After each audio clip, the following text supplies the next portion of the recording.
is my home and I've grown to love it. Of standing stones and monuments of old, you can feel the breath the ancestors are breathing in the ancient tales and the legends that are told.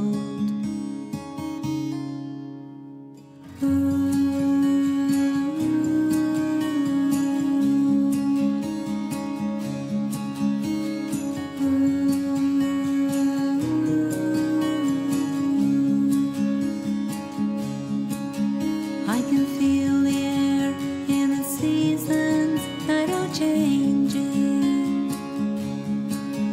and the patient land colors with a wheel. I know the years have passed and that I'm aging. In acceptance of change lies a calmness that I feel.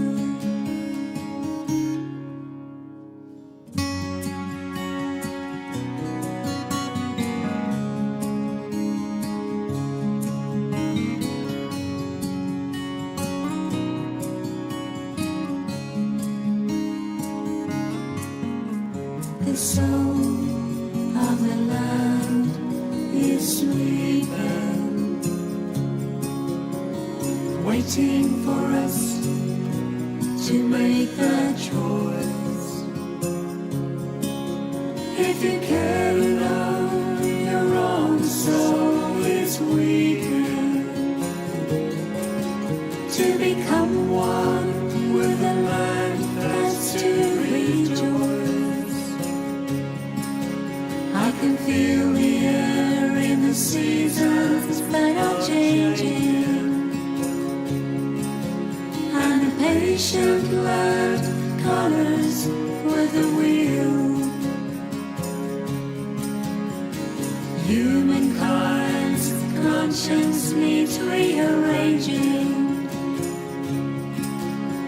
The answer is stop and become still.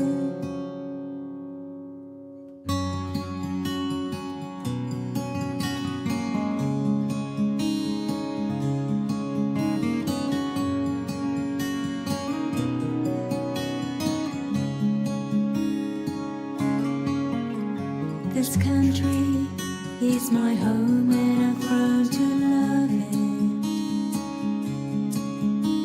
Listen to your ancestors of old.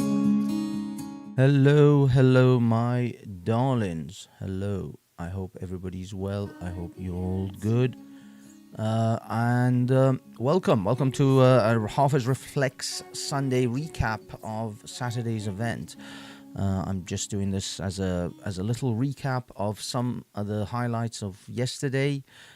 If you are not aware, I was at the United Kingdom rally. You can see I'm all Brit up today. I've got the British flag all over the shop. So yeah, if you guys were there, congratulations. Thank you for coming. It was a wonderful day. You did a great job. If you weren't there, why weren't you there? Finger wagging. If you weren't there, then I hope you catched the live stream, my live stream. Hopefully, my live stream pretty much the whole time. I had a 6-hour epic live stream. I hope you had that locked in. If not, then I hope you watched one of the other live streams of other people. But it was a great day, great celebration. Lots of people just having a great time, which is really what we want. But of course, there were some sourpuss as well, which we will no doubt cover. Some people who were not happy about the day, the occasion. They saw it as a moment to come out and bitch and moan. But then again, it is what it is. If it ain't for the moaners, the Ramoners, then I don't know. I think sometimes it's good to have those checks and balances, people to keep you in check about what maybe you're doing. But for the most part, a lot of them are just annoying. So there is that aspect to what a lot of these people sort of do. But either way, we're here to show them in their glory. Let's see if we can make this. I don't know. Is it so? It feels elongated. Feels stretched out. Maybe if I do it like so, maybe. Anyway, yeah. So that's it. So we're gonna run maybe some highlights first. Let's show some of the good parts, and then we'll show the depressing people. So what are we doing first, boys and girls? Let's switch up. Let's look at this epic legend right here first. Let's start with him, and then we'll move on. Let's hope. I'll be honest. I'm not actually looking at the chat. So if you guys are out there in the chat zone, thank you for coming. Big up Lols, my man. Lols in the house. We got Shavets. We've got Cheeky Chops. Let me bring this a little bit closer so I can actually see what you guys are saying. So yeah, thanks for everyone that has already shown up, and if I mean, we're just gonna get on with it until we get everyone in. Ooh, what happened to my? It's a bit weird. My chat is sort of disappearing on me. It's a bit unusual. I don't know. It's monitor setup. Maybe I gotta change it. I hope the sound is sound, as they say. Let me know if you have any background hiss or background noise. I think I figured it out. Although it is my equipment here that's creating the extra hiss, and I don't know why. I have to look into this sound mixer. It seems to be doing. My sound mixers have gone insane recently. One of them, the drivers just constantly update and go crazy, and it's just stopped working halfway through through. I was on Jupiter's panel this morning, and this other one has got this crazy hiss that I can't get rid of, even though I bought a shiny new mic. Although this mic has gone on sale, so that's why I bought it. But it's meant to be a very, very well. I mean, seems very good. The quality is quite crystal, and I like it. I like it a lot, and it was quite cheap. I mean, it was like £53. So really, for a decent mic, considering the Shure ones are like, you know, £150, £200, the cheaper end, and then £400 the Joe Rogan types. This is quite a cheap mic considering all that. Amazon special deal. Get it? No, don't get it. Don't go to Amazon. Get it from somewhere else. Amazon is a disgusting corporation ran by Jeff Bezos, a leftist cuckold. So anyway, I digress. A slight hiss. I believe I'm getting someone that says a slight hiss. So maybe I will reduce some things. Just give me a second, ladies and gentlemen. Maybe if I just reduce a little bit on this side, things might improve. Well, not that. Let me take you by the hand and lead you through the streets of London. Okay, I've reduced it a little bit more. Hopefully, this will take care of that. I don't know. It's a tough one. This one, as I said, because there's a lot of moving parts up in here. That was it. That's it. All right. Thank you, Grace. I love you for your feedback, Miss Grace. I'm taking it as a lady. I don't know. It's Grace E. I'm gonna go with it. Okay, boys and girls, we are gonna continue. Okay, let me see the quality of the voice though. Sorry guys. Let me just get that in. Hold on. Let me mute.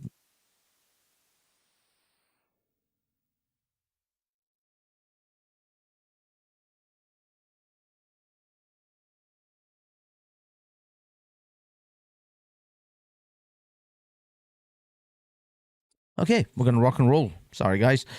A little bit of technical difficulties. It's always something technical. It's always something. Okay, let's look at this legend right here. Look at this guy. what the hell is he doing out there? So yeah, start with me, and I'm gonna try and fast forward 6 hours of footage as into maybe 30 seconds. So let's kick this off. All right, ladies and gentlemen, we are live. Welcome to Hafez Reflects. We are live from Whitehall in London, where the United Kingdom rally is taking place. Base Welshman. base Welshman photobombing me or video bombing. You see behind me, we have based already. So that was the intro. This was when we arrived at the beginning. Oh, so they don't let anyone else in now?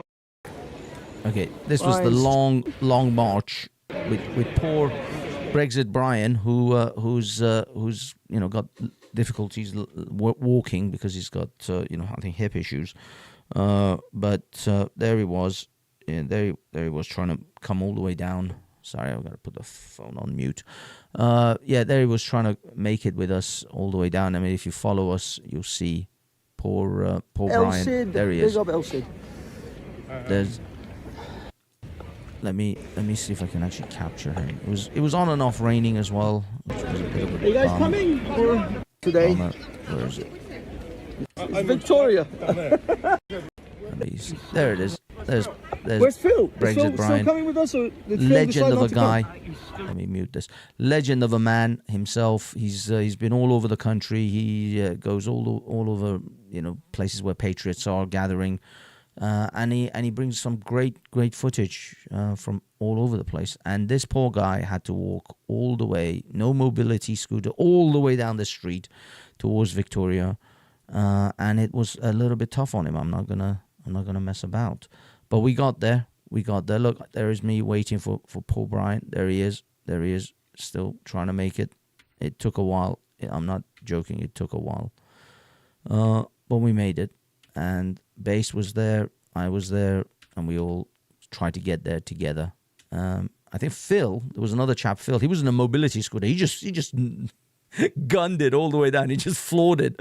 And he went straight past us and he just went. So yeah, he didn't hang around for us. Ironically, the man in the mobility scooter beat us with legs. So yeah, there we are approaching the actual thing. Now the police had kettled them, kind of stopped them from coming further down, because the crowds were just huge and they were just getting bigger and bigger. And I think they just decided, okay, we have to stop them here, because if we let them go on, it might, they're just going to end up at Parliament. So that, in order for it to be some kind of a march, we just have to kettle them in. And I was worried it's going to become aggressive because people are going to start to get fed up. Now, this is how the police. Now, by the way, I just want to note. Just let me go back a second. I just want to point out, if you see my cursor here, I don't know if you can see it on the live. I'm not sure if it's showing up, but there is a long pole with a camera, which is usually what police have. These are all face recognition. This is for face recognition issues later. So they will, you're in the system. If you've shown up in any of these events in any capacity, media or otherwise, you're on a list. You're on a list, and Santa is checking it twice. Promise you that. Do we need bunkers? Big up Hassan. Hassan Yelmer's in his house. So yeah, here we are. We're walking in. Now I'm not gonna just gonna leave a little bit of background noise. Like Lewis is already in there, boys. And Lewis was already amongst the crowd. He was already up in there. I saw Busker, Wellesley. There is Wellesley here, there on the traffic light. Yeah, everybody there doing a great job. So yeah, I'm just gonna sort of really push past most of this real quick. Now, as you can see, the police though were literally in front of the protesters, or the marchers. So they were in front of the patriots, just literally just nose to nose kind of stuff. So that was what was kind of an antagonistic situation, and people, I thought things may kick off because of that. But what really actually transpired later, as I said, this was for a while it was like this, but as we kind of fast forward in, now there's Brexit Brian doing a little interview with Wellesley. These are two gentlemen. I mean, are they just holding them back until like 1 o'clock? No, they're holding them back because someone up there breached the rules. Are you kidding me? That's exactly why they're holding them back. Oh wow. Okay, let me. Sorry, let me just put this here. It's my mic. So they don't let anyone else in now? I don't know. I think what people should do is turn the back. Yeah, this was a great interview with these two gentlemen. If you want to go, just go to the original footage and fast forward to 27 minutes or 26 minutes, and you'll get it. Yeah, that's what I meant. Could you please tell us why you're here today, and what do you hope to sort of get out of today's events? I want to put England back where it was in the 60s. It wasn't perfect, but it was a damn sight better than it is now. You see, I said this on Vellies, and they were like, "Oh, you're gonna put Britain." I said we should go back to the 50s and 60s of Britain, and they were like, "Oh, when they had pea bashers and the black people were getting all beaten up by racists, and you want the racists back in charge." Here's another Indian man who's obviously lived a bit of a life. He's seen a few things, and there he is. He's literally reiterating what I said. I want Britain to be 60s again, or 70s or 80s at best, at the least. I certainly don't want the Britain of 2000. I don't want the Britain of Tony Blair. Tony Blair destroyed this country on so many levels. They fundamentally weakened or destroyed the pillars of this nation. F Tony Blair. That son of a bitch should be in prison, and yet he's sitting giving commentary on what we should do in this country. That man is a disgrace. And he is part of a cabal of disgraceful politicians and world leaders who genuinely, I believe, are out to destroy Western civilization in order to bring about their own homogenous communist utopia that they envision. And no, these are not the people that I entrust to bring about any kind of utopia. Any man, any human being tells you that they're going to make utopia for you, you know that they're immediately lying to you, because there is no such thing. And it will never be such thing. Not as long as human beings are the way we are. Unless we fundamentally become some other species, there will be no utopia. Unless we have no requirement for competition for resources, you will never get a utopia. As long as there's competition for resources, there will always be conflict, because you are my competition for food, for shelter, for whatever. I will then automatically see you as an enemy on some scale, because you're my competition. And this is why things like bigotry will never die, because if you take away racism towards skin color, there'll be another form of separation of bigotry. Eye color, your ears are too big, nose are too long, whatever it is, there will always be some form of, because you are my competition.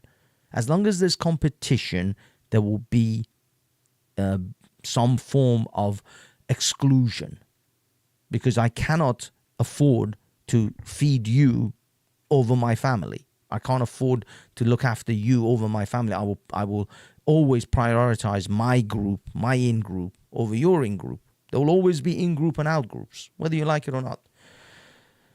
Anyway, I'm going to move on real quick on this one, because I want to get to the next thing. But yeah, these guys... Now, what happens a little bit later is the police start to recognize this is becoming an agitated situation. Here at the front of the Tony Robinson. Now, what eventually happens is Richard Inman comes in. He starts talking to Ginger Tony and some of the other stewards, and then the police. You see, there's a couple of ladies just mouthing off. Richard Inman, Paul. I have to say, I do like this new camera phone that I got, because it's an iPhone, actually. It's iPhone 12. But the wide angle is really good. It's a really good wide angle on it. All there. Captures all the decent footage. Looks yeah. like it's about to start pretty soon. Well, no, I missed. I think I skipped that bit. You see, what happened was, you see how far now the police moved back. The police moved back because Richard Inman started having a conversation. Like if I go back, look at the distance between the police and the Patriots, but then the security, the actual organizers of the event said to the police, look, let the stewards become the front line between the Patriots and you guys, and also another line of security. You see, this was the security lining up. This was one of the security guys. Now remember this guy's face, this big man here. Remember his face because he's the lead security for this march, and so he's the governor, if you will. He looks like a proper old school bouncer. He probably worked like clubs or something somewhere. But anyway, remember him because they start to create a line, and then the police allow them to go in front of themselves, in front of the police. So the police start to take a step back, and the security becomes the second line in front of the Patriots. That actually calmed things a lot better. It calmed things down quite a lot. Now, there were some noises happening, and Wellesley, and I think this is where I'm actually holding Wellesley's camera. At one point, I was being a cameraman for Base Welshman because he went to take a piss, and then I had to hold his camera for a while, and then Base came back, and then I had to hold Wellesley's camera for a while because Wellesley came back. So, and then here it is. You see, look, the police. Then the stewards become the first line. The security becomes the second line. The organizers of the march, and then the police take a good decent distance. Take a decent step back, and then they take a few more steps. They kept telling me to keep moving further and further back as well, and I was getting miles away from the actual coverage, so that became a bit of a headache. But eventually, this is what happened. You see, this is the decent distance. Now the police are no longer in the face of the Patriots. Created a much calmer environment. They let a few liaison officers through to sort of give it a bit more of a softer approach from the police, and this actually calmed things down quite a lot. This was a very good idea. So it was good that the police actually worked with the organizers to be able to just keep everyone in a calm state. And then eventually, we just get further. So they just got further and further back. Actually, they got staggered. They created a staggered police line, in which at some point I decided, screw this. I'm way too far away from these guys. I'm gonna go right in. I think Wellesley at this point took his camera back. Yeah, I'm not holding on to his anymore. Double cameraman. Wellesley's a great guy, by the way, guys. Wellesley is a class act. Hey, what's up, Fun with Dirts? How's it going, Omar? Wellesley, such a classy guy. I held his camera for a bit. He went to the toilet, went and got himself, he went to Pret to get some water or juice, and he got me a bottle of juice as well. That's a sign of a person's character. You know, sometimes you notice someone's character. Hello, librarian? Librarian? Yes. Hello. As I said, big up everyone in the chat. Lols, Shavets, the Reanimator. Dude, I still miss your videos, man. You should really make it. Grace, I've already said hello. Smiley, and anyone else is here. So yeah, we're just doing a quick little go through of yesterday's events. Oh Christ, it's 11:15. So yeah, they created the staggered thing. I just want to sort of get to the point where I actually go past the police and go, hey, there you go. I decided, sod this. I can't just stand here all day. I'm going through. So that's it. I just walked my way right through, past the police, and got myself in front of the marchers. And this was, I say again, we stood here for a while. Everything is so long-winded, but look at the amount of cameras and camera people and independent journalists. It's crazy. It's crazy. It's just so many people here. I think I said hi to Maya Tusi for like a second or two. There's with his entourage or his security, because I realized now why he set up that many security. I mean, he had like 3 people with him. That's because he was going to go to the leftist side and piss them off. So, he made sure he had plenty of security with him for that. But there he is. I just said a quick hello. And they went, and there we are. It's just more of this before it all kicks off, before it all starts. Sorry, not kick off as in a violent way. Oh, damn it, this thing's loading a bit slow today. I guess there we go. So I'm gonna skip this whole thing. There's me. If you want to see it all, obviously you can. Just go in and have a look. See. Because I got other things to cover. There we go. They started walking now.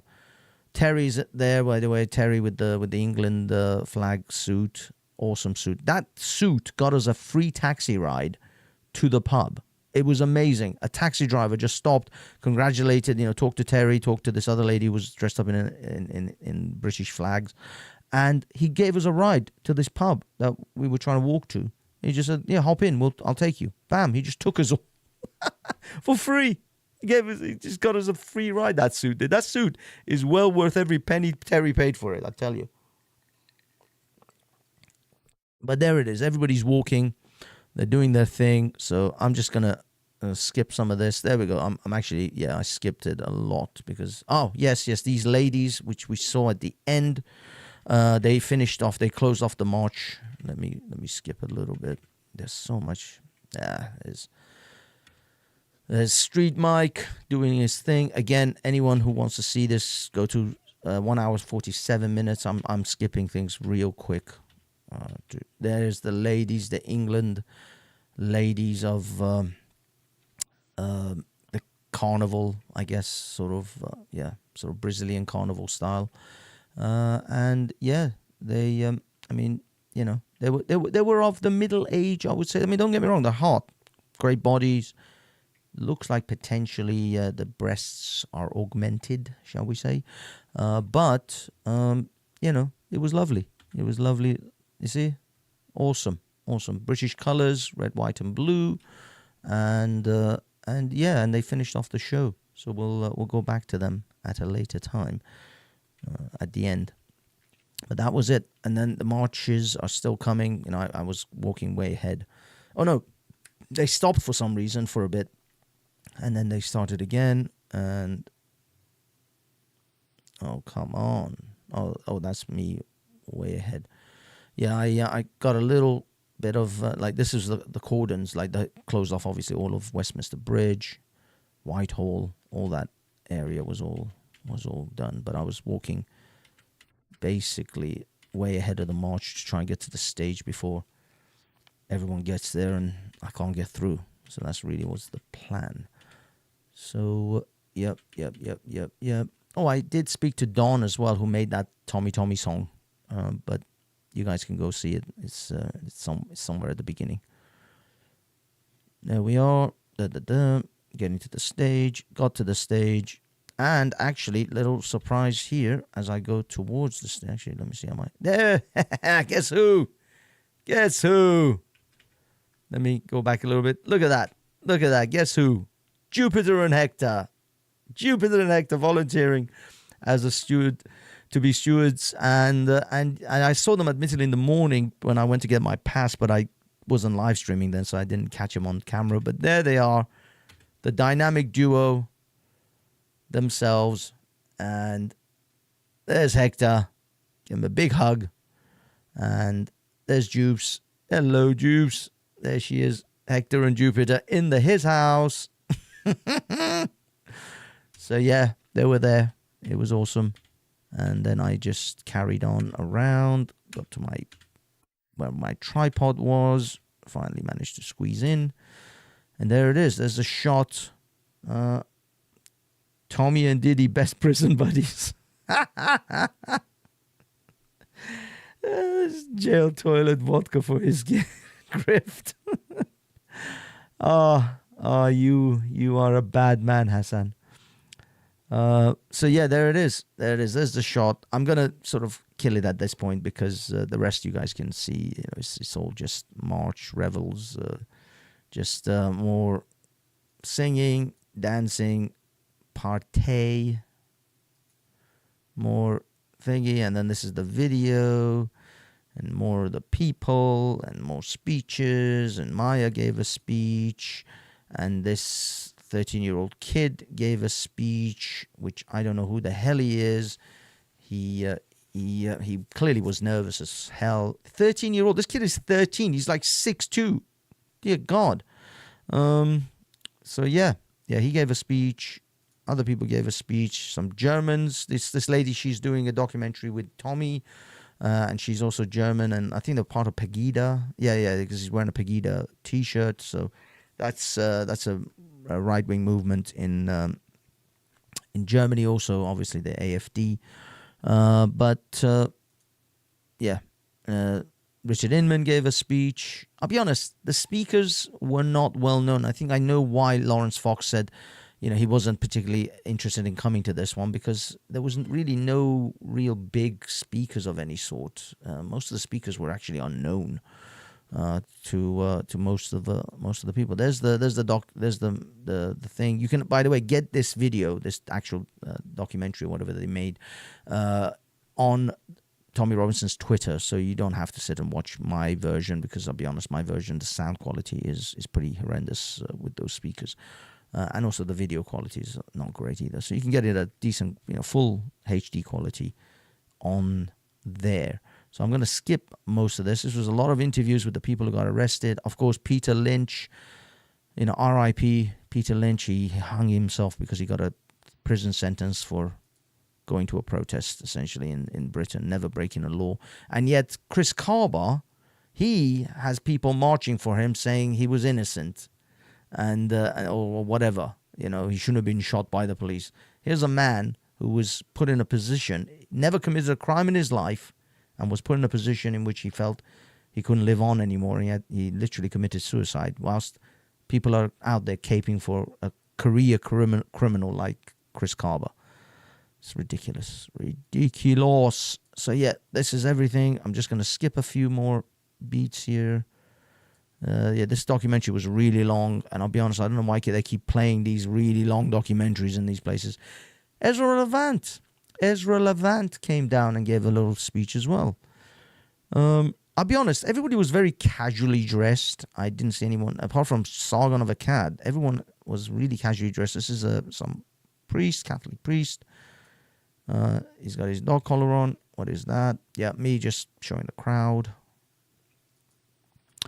This guy did a, to be honest with you, somewhat of a terrible song a couple of times.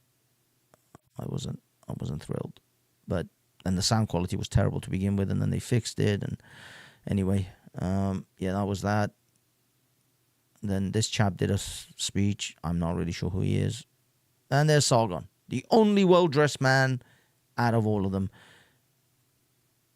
Now, I would imagine Sargon at this point has enough money to actually get a couple of tailored suits, like, couple of £1,000 suits tailored, because I don't know about you, but this suit looks like it doesn't quite fit him. Is it me? He's buttoned I don't know, should it be them? He's only got 2 buttons. Usually you only button the middle button, you don't button the top or the bottom. I don't know. I think this suit, now that I look at it, it seems somewhat ill-fitting. It seems a little bit like, I don't know. It's maybe I'm just being a bit of a stick in the mud dick about it. But I think this man should go to Savile Row or some decent, Crombie suits or Aquascutum, hell, even freaking Burberry. I don't know. Go to a decent suit place and actually have a fitted suit made for you, because this suit, I mean, don't get me wrong, I've got a suit that used to fit me like a gem, and now it's like 5 sizes too big for me. I can't wear it anymore. It literally hangs off me. It's ridiculously big. But that's because, you're fat, you lose weight, and things all fall apart. But, at least a Hugo Boss or an Armani suit. I'm not sure. Maybe that is a Hugo Boss, but it just seems ill-fitting. I don't know why. I'm not a fan of the suit. I'm not a fan. Anyway, to pick a suit, what? He was busy not graping. The fact is that he made a fantastic, I think, meme out of that whole thing, and it was very well done. I would not grape Jeff Phillips. I will never in a million years ever touch Jeff Phillips in any way possible. And the fact that he apologized for it, man, screw that. She's a insufferable bitch, and she will always be an insufferable bitch, and she won't even take your apology and be graceful about it. No, she'll still hate you, and she'll still run you down at every second she gets. She's a disgusting individual with terrible, terrible ideas. F Jeff Phillips, but I wouldn't.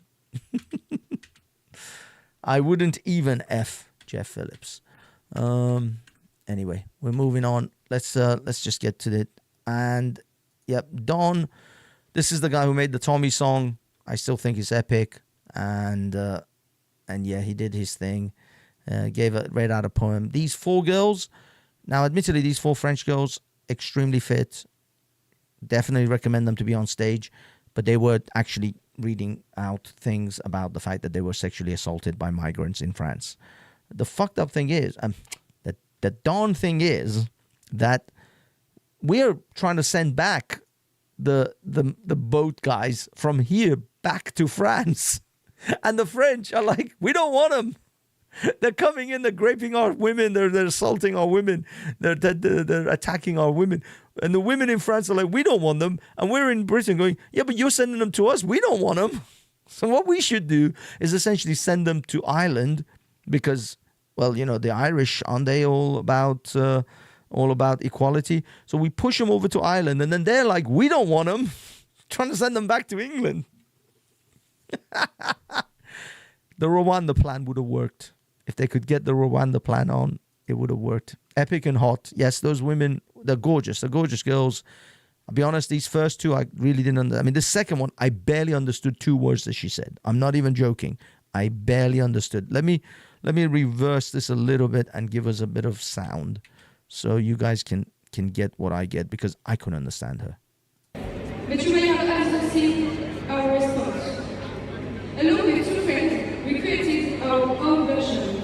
We both just like the woman in the I just want to highlight, she's speaking English. She is speaking English.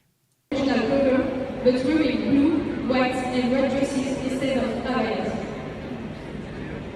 I wore a dress that was a big shoulder to show a sense of freedom that the woman on the original cover didn't see. Oh, Grace, I saw that, Grace. I know you were referring to Dawn. Why did you delete it, Grace? Grace, own your words. Own them. Stand on your words. And yes, I would imagine the ladies like Dawn.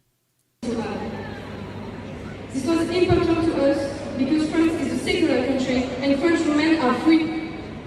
Okay, so you guys get the general idea. You get the general idea. I couldn't understand the word these women were saying. I think the last 2 were better. Let me fast forward to the last. But yeah, these first two ladies, lovely girls, gorgeous, everything wonderful about them. Love the French women. Couldn't understand a word. Could not understand a word. Ironically, this one said that my English is terrible and I came here to learn English, so excuse me if I make any mistakes. She was the most clear one out of all of them. She was the only one that I actually understood. My name is Anaïs and I am also a spokesperson from Collective Nemesis. It's a great pleasure to be here, but I must tell you, English is not my mother tongue. Please be Is it English is not my mother kind tongue? if I make any mistake in your beautiful language. From Look, Collective Nemesis. It's a great pleasure to be here, but I must tell you, English is not my mother tongue. Please be kind if I make any mistake in your beautiful language. just forgive me if I make any mistake with your beautiful language. I understood all of that. And she's apologizing. I've always been fascinated by the history of England, the architecture, the heritage, churches, museums, etc. Okay, let's just move on a little bit because we don't have time. And say For time purposes, I'm sorry, my darling, as much as I love that coat. I love these women's dress. By the way, have we talked about the dress? We haven't. Ladies, well, just beautifully dressed. All of them. I'm not feeling the one in the red and black coat. I'm not really feeling that coat. I don't know. That's just the way it hangs at the bottom. The one next to it, that coat is epic. That is a beautiful coat. I love that coat. That is an awesome coat. I also love this lady as well, and her jacket with the fur around the neck. It's beautiful jacket. So yeah, these ladies, beautiful, well dressed, well groomed. Just it's the French women. They just they have the je ne sais quoi, I believe is the term. you know that 63% of Okay, let's skip this because they talk for a long time actually. Here we go. There's this one as well. I didn't want to comment on her clothes until she actually come up front. Again, love the coat, love the skirt, beautiful leather jacket. I think it is. It's like a bomber jackets. You know those pilots. Yeah, beautiful. Look at that. Little short waistcoat, sort of short waist height coat. Great skirt. Beautiful girl. Hi, I'm Alice. I'm 27 years old. No, the coat isn't code for body. It's code for coat. The coat. I'm actually talking about the dress. And I'm from You perv. Nantes, a city in western France. My city has been governed for the past 10 years by a left-wing mayor and a so-called feminist mayor. A feminism is about naming streets. Okay. I can't understand the word they're saying. I'm sorry. I can't understand it. I can't understand the word. It's just I can't understand the friggin' word. So we're gonna skip through this. And then the weird thing was, and Richard Inman kind of took, I think second half he took charge of the MCing, kind of becoming the MC, and he introduced the next couple of speakers. This gentleman was in Reform. He got kicked out of Reform because he supported or showed support for Tommy and wanted to come to some events. So yeah, he got kicked out, and that is actually critical because that 13-year-old boy was also in Reform. He got kicked out as well because he showed support for Tommy. It seems right now Reform are essentially just axing anyone that shows any kind of support for Tommy's group or that sort of organization, and that comes in a moment because I'm going to talk about Atheist Steve, which is also in the next speaker. But yeah, this speaker, again, we didn't really know any of these people. I didn't know any of these people. There was another video being played. This gentleman came up. He gave an entire speech in French. In England, in an England Patriots or British Patriots march. I don't even get it. I don't even know who he is. But I suppose this is a clip where they can clip it and then send it off to France or internationally, you know. So it's kind of an international event. But after this dude finishes, which again, I say an entire speech in French, these two legends, voice of Wales, just total legends. Love these guys, both of them, just great boys, great lads. And there's a lady with them as well who also I was talking to. She's like one of their reporters working with them. Just legends, all of them, just wonderful people. Now this gentleman, I don't know his name, I forgot his name, but he has now taken over the leadership of UKIP in Britain. He used to work with Turning Point UK, but now he's apparently now the leader of UKIP. He gave a pretty decent speech. Window. Look. You don't shift the window by playing the long game. It is a lie. You shift the window with truth, with courage, with bravery, with fearless leadership. You shift the window by saying it as it is. Exactly. You shift the window. And yeah, he's very politician type talk as well, and quite good. You know, you kind of fired up the The people, where are we? Where are we time wise? Damn it, it's 11 o'clock. I gotta finish this. Oh, yes. This gentleman, I actually have him as the thumbnail as well. He comes to a lot of these support events. He's almost an unwavering supporter of Tommy, and a great guy, and also a brown man on stage, which kind of helps with these events. Sorry. Country 28 years ago, I ran from Afghanistan because we were prosecuted, getting killed, getting raped. There you go. So, yep. And then this priest came and he gave another speech, and then there was a song. I'll be honest.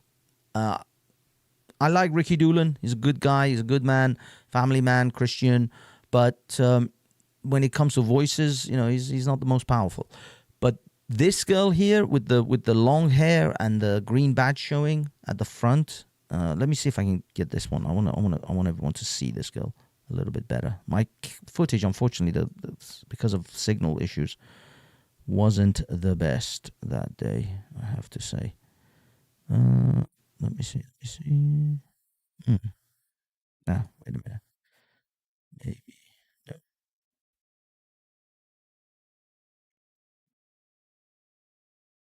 Excuse me, ladies and gentlemen. We're having slight technical difficulties.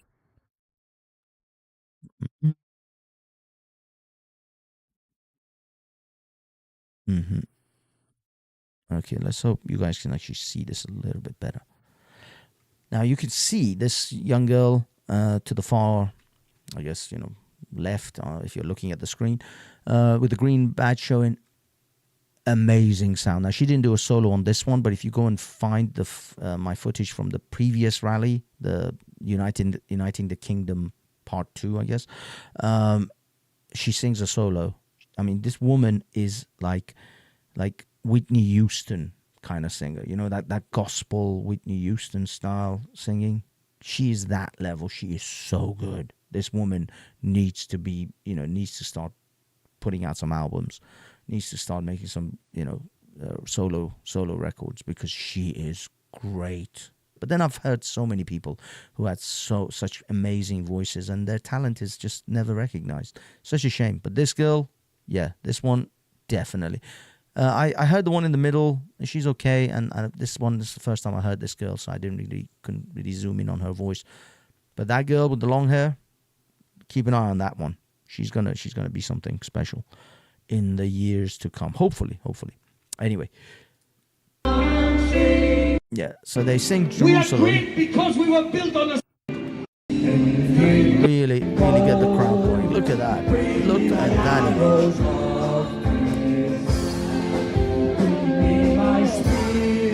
All clouds unfold, bring me my chariot of fire. This is the point. Okay, so I'm gonna have to mute this next bit because the music they play is copyrighted, so I don't want this video to also have copyright issues. But yeah, finally the ladies come out to do their thing. The ladies of Feathers, the carnival ladies. They do a little thing. They do a little dance. What was it? Shake a little. Get down tonight. I forgot the words. If anyone knows the lyrics to that terribly sang song that I just sang. Make a little love. Get down tonight. That one? I don't know the words. I forgot the words. But anyway, yeah. They do their thing. Support of OAP's landlords and... Oh, you're such a stick in the mud. Hassan. Nick Tonconi or something, interim leader. Okay. So yeah, that's it. Okay, so yeah, the ladies do their thing, and we are done with this segment. We're gonna move on real quick because I need to.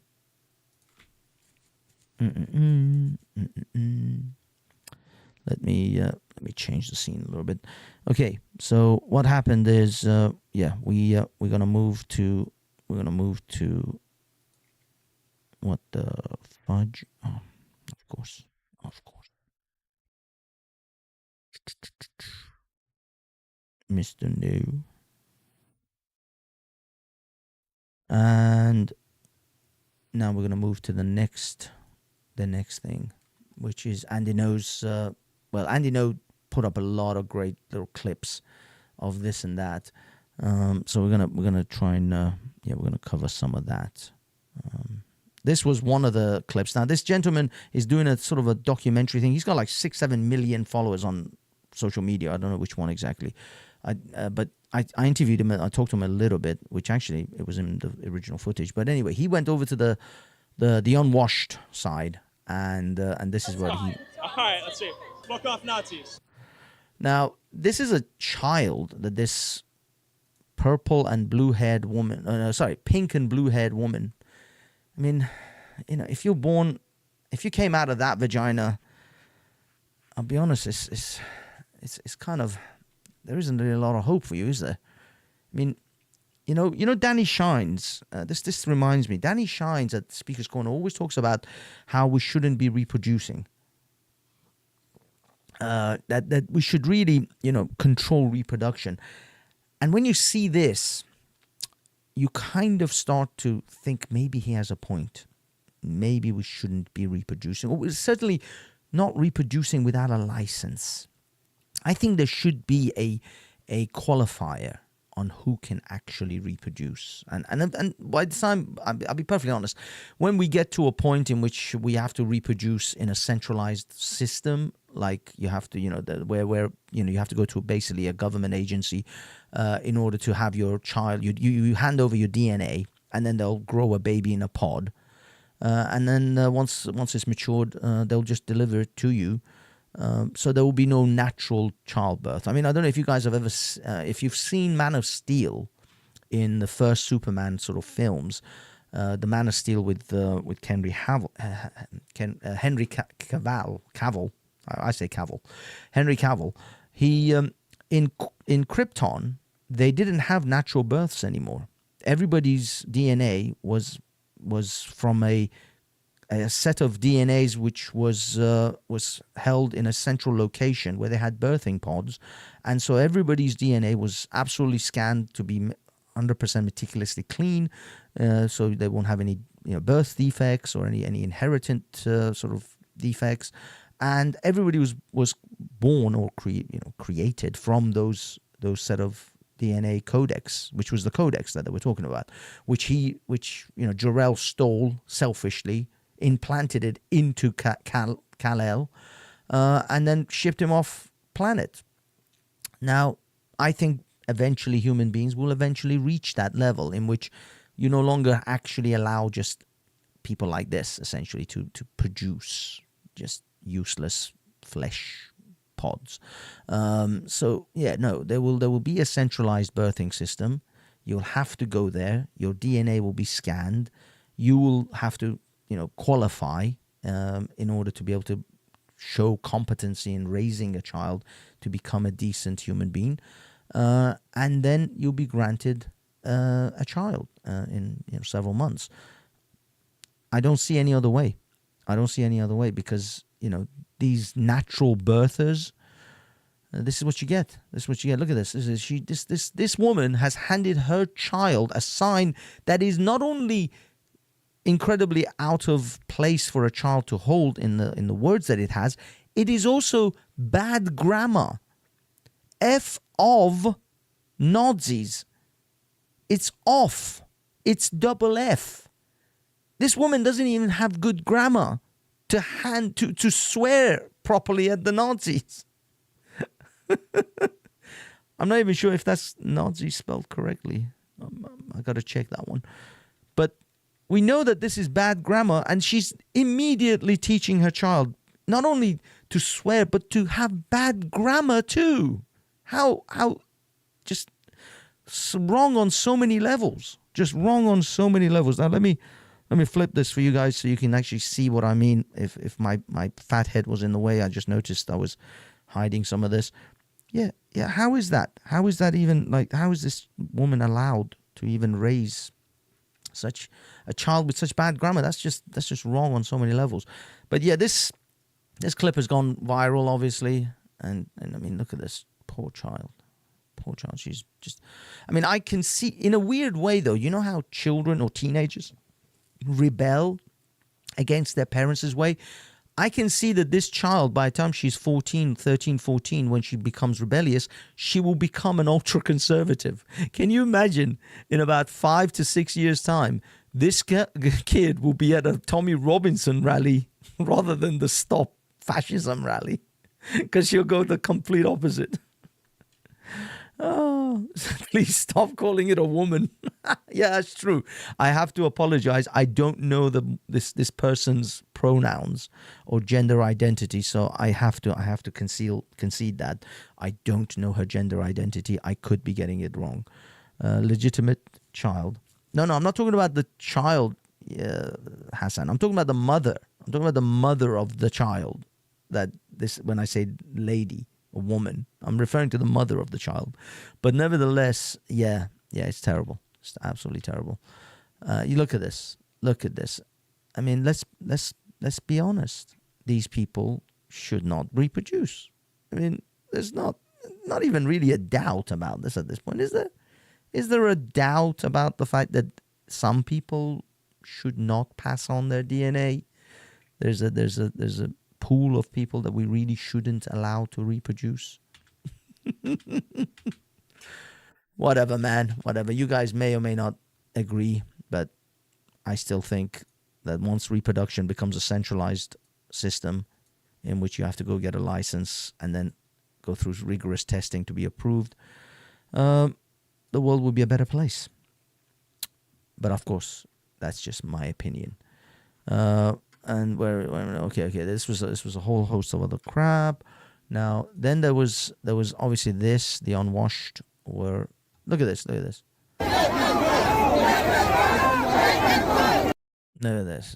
I'm cutting the sound because the sound's useless. But now, by the way, there is an actual ordinance in place where face coverings should be illegal, or the police should be actually arresting anyone that covers their face.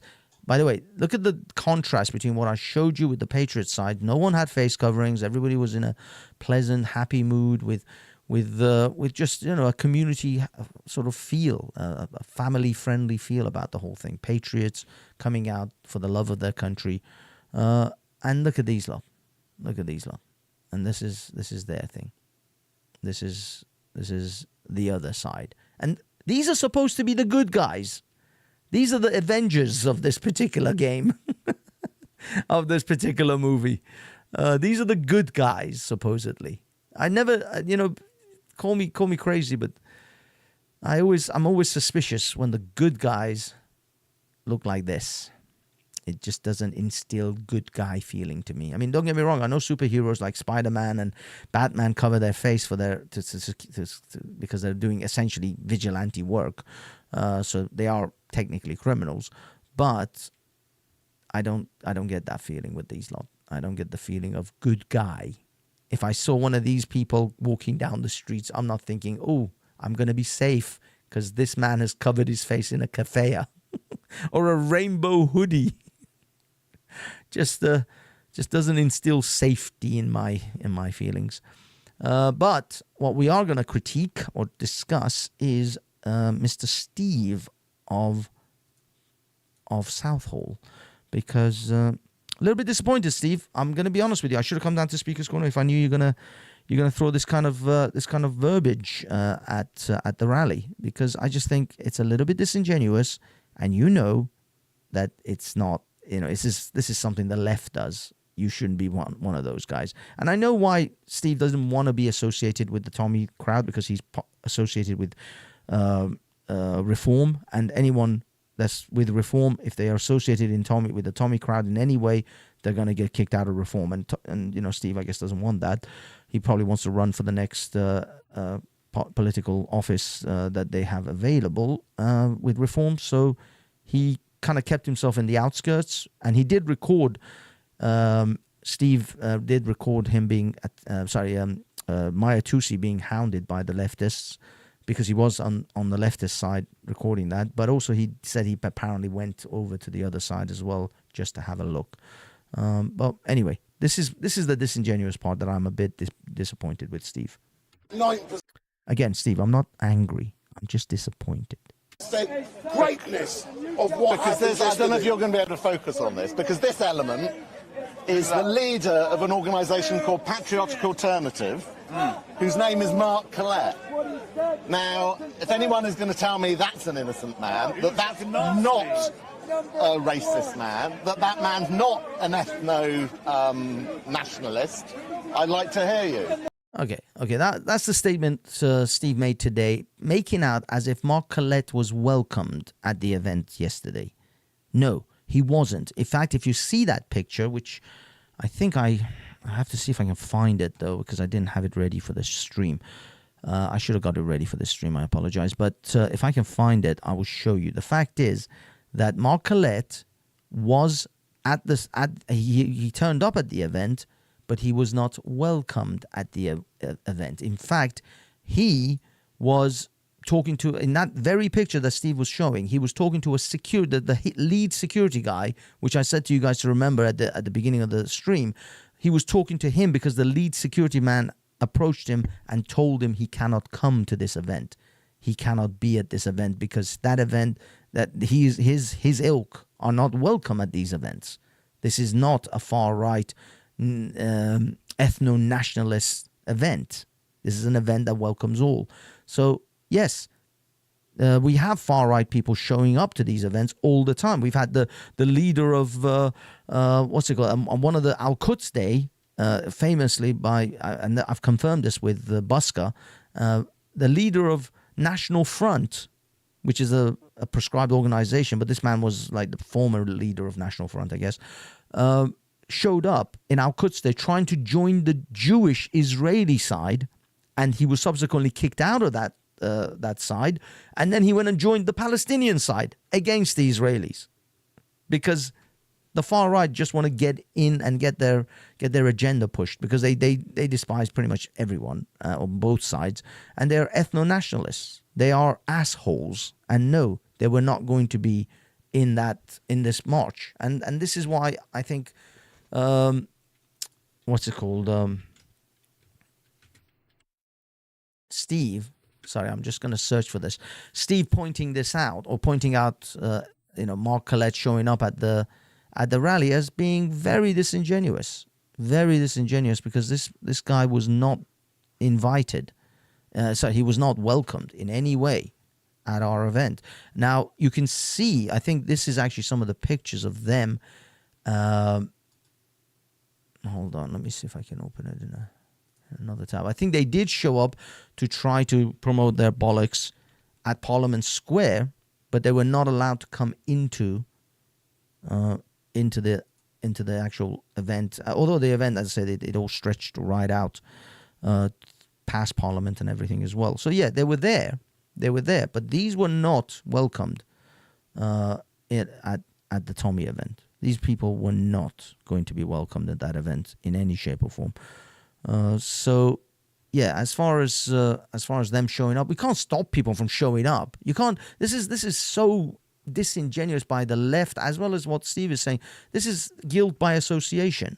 You can't actually tell people. You can't just stop people from simply turning up. But the fact is that they're not going to be welcomed as part of the group. But I think this is a video actually of him making some sort of a speech. Maybe this will show something. Let me see. Yeah, but they were just holding their own thing. This wasn't in any shape or form part of the actual Tommy event. We've become a minority in this country. We're a minority here in London.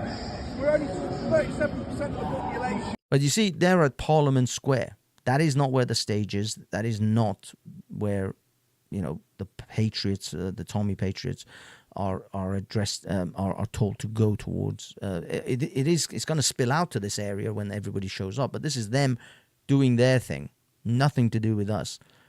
In fact, I don't even understand why the police didn't even stop them from coming here. Although the police can't really stop people if you're coming around the back, but it should have been highlighted by the organizers to tell the police these people, as far as we're concerned, are as far apart from us as the leftists on the other side. Send them to the leftist side, in fact. Send them to the other side and let them fucking hold a little rally or whatever speeches they want to make on the other side. Let's see how long they last over there. 2066 will be a minority in the country as a whole. We shouldn't be reduced to a hated minority, to second-class citizens. We need to stop immigration and start remigration. Thank you. Look at this. Like, how many people were there to actually listen to this? Look at the number of people. Look at this. This little panning round. The number of people who are actually there to listen to this idiot's comments. Look at this. What is it? Like six people? 8 people? No one gives a crap about these lot. No one cares because they are ethno-nationalist assholes. And Mark Collette literally has quoted how much he loves Mein Kampf and the number of times he's promoted the message in Mein Kampf. He screw these people. These people are not part of anything that we that the Tommy group were part of. So this was a terrible association that Steve tried to make, very disingenuous. And he should have been called out on this. He really should have. Unfortunately, none of these guys did. But although this young lad did call him out, he's a 23-year-old kid. Because he is one man out of 100,000. With a big banner You always that was come there up for with an hour. rubbish. That was there for an hour. Yes, before people noticed, before the organizers noticed that who these people are, what they're about, and then they were, rightfully told to go away. Because you can't just say that they were there for an hour and that makes them part of the march. They were not part of the march. They were not part of anything to do with the Tommy Robinson crew or any of the organizers there. This was just them showing up to try to leech clout and leech publicity out of that event. That's what they were there for. And it's disingenuous, Steve, to pretend that there was anything else going on. In the middle of Parliament Square. I'm sure there was one good guy in that. Yeah, of course. Like yourself. No, I'm sure. Just let me talk. I'm sure there was one good guy at that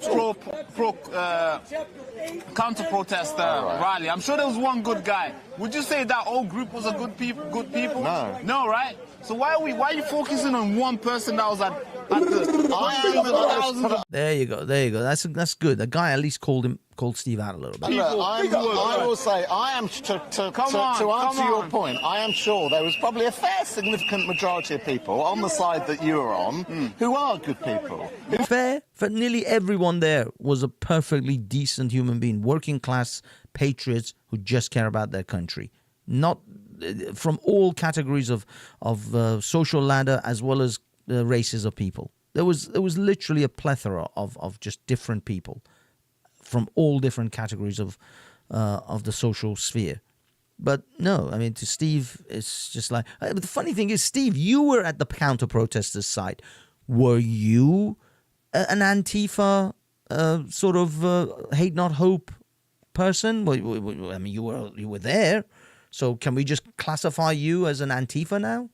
We do have genuine concerns about what's happening to this country, but there were individuals who are not like that. One person. And the main organiser of that group is not the saviour that many people there believe he is. Hold on, rewind selector. Let's pull. Look, the fact is, Steve has to toe the line with reform, because Farage will kick him out, or he will be excommunicated from reform, and I don't think Steve wants that, and that's why he's not up for that. I mean, I don't care whether Tommy Robinson is a great saint or not. Nobody's talking about Tommy Robinson being a saint. The fact is that the people there, if you were there with the people, you would see good, honest, hardworking men and women who just are fed up of the way the country is being run and the way that they're being disenfranchised in their own country, especially the white, Anglo-Saxon, Scots, Celts, Welsh, the natives. The messed up thing is that these Palestinian types are beating their chest about the natives of Palestine and these occupiers, and yet they don't even talk about how Britain and Europe is being occupied, actively being occupied. And the natives are now crying out about their occupation, but their occupation is just racism. When the white natives of Europe talk about them being occupied by foreign entities, oh, they're just racist. They just don't like immigrants. But when these Palestinians talk about the Israelis, well, the Israelis are just colonizers. They've just come and they've just colonized them. It's like, holy shit. Holy shit. Talk about double standards, man. Trump is live in Matheson. Matheson? Is it Madison Square Garden? Isn't that Madison Square Garden? Matheson? Barney, mate, do we need some kind of spell checker here? Is there a Matheson Square Garden that I don't know about? Is Matheson Square Garden? Dude, what are you typing? What are you using, chopsticks? What are you using? Are you wearing like some kind of like Hulk fists and then bashing your keyboard hoping words will emerge? What are you doing?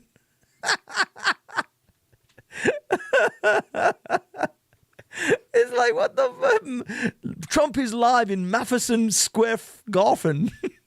You fucking apostate. Now, I mispronounced the fuchin part because I don't want to say it on the tubes. But dude, I swear to God, sometimes you people with your, I mean, don't get me wrong, I can't spell for shite. I am dyslexic up the wazoo, but this was a great comedy moment. Thank you. Thank you, Barney. Very large hands. Yeah, that's what you like to think. That's what you like to think. Or I'm thinking dyslexia and retardation. Far more. I'm leaning far more on the retardation side than I am on large hands and big thumbs. My spell checker is dyslexic. Holy crap, Grace. If your spell checker is dyslexic, then we are in trouble. But that's it, guys and girls. That is the majority of what I have so far. I mean, I'm gonna. I gotta highlight this one. I gotta highlight this. Damn it! It's gonna take me to the goddamn article. I don't want the article. I just want the freaking picture. Let me see. Okay, boys and girls, can you see what I can see? Do you know what they did in order to prove Kamala Harris? Is it Kamala? Camel face, whatever.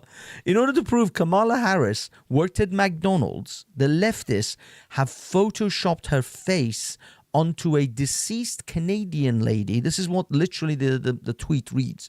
Let me read it for you.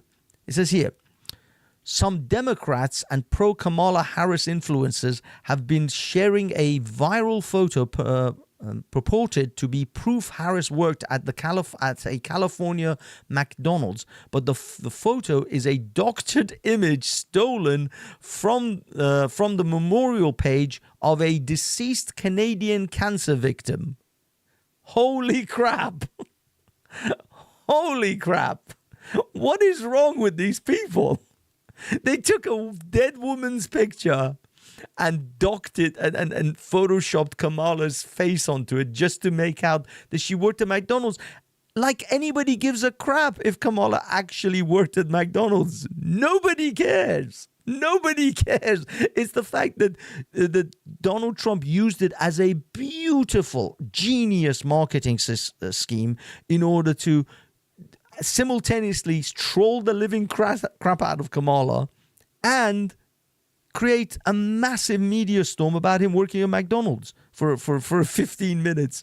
It was just a genius marketing thing that he deployed, and he got so much great press out of it.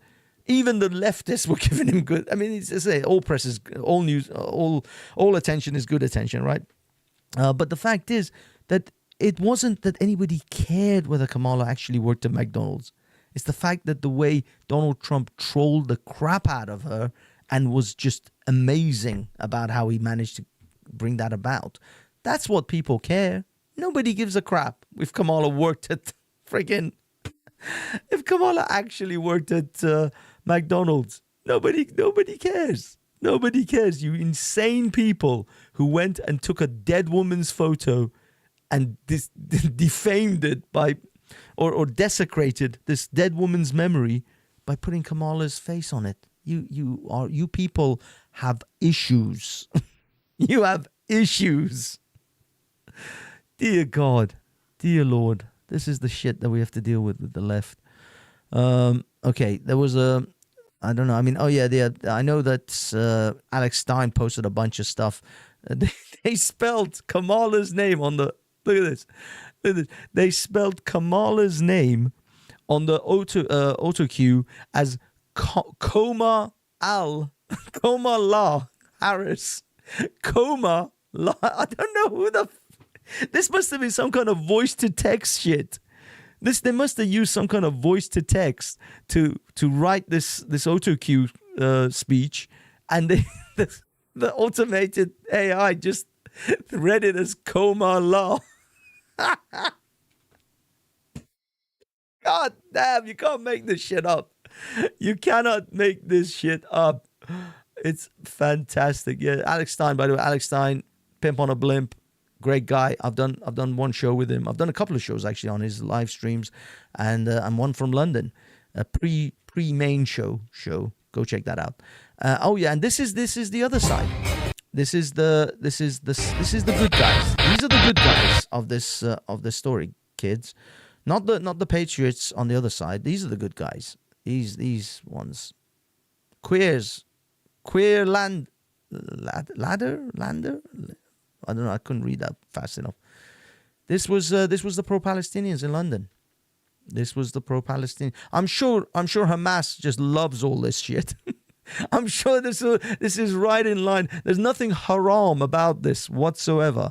What does that sign say? Okay, what is it? Socialism kills fulfill. What the fudge is this? These are not. I can't. I don't know. Can someone please tell me what this says? Fills. Is this English? Am I retarded? I feel I'm retarded. I mean, I know I'm retarded, but awesome. I'm missing. Queer landing. I don't know.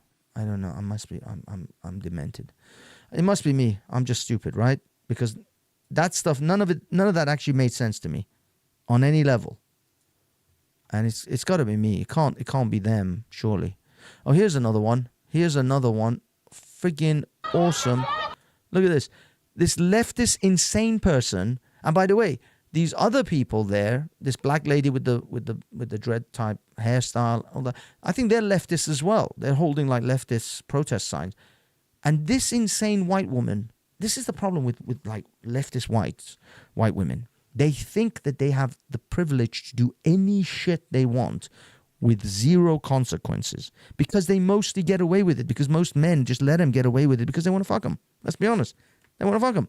So this insane woman thought that she could accost a toddler. Let me see if I can make this bigger. Huh? Let me see if I can actually make this as big as possible. So you guys can actually see this in its full glory. She feels that it's okay for her to accost a toddler in a pram for her father's point of view, I would imagine.